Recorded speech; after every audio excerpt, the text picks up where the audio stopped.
U kući imam krovni prozor i već godinu dana nisam oprala jer su mnogo visoke.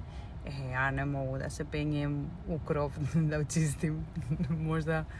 možda padnem jer ja sam ovako patosita, sabes?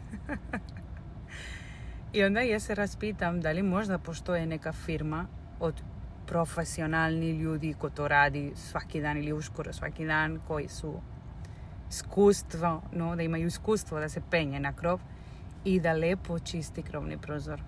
Jer ako znate od nekog, bi voljela da mi date kontakt, da mogu da ih kontaktiram. Ja sam u Smederevskoj Palanci i ukupno imam oko 9-10 krovni prozor.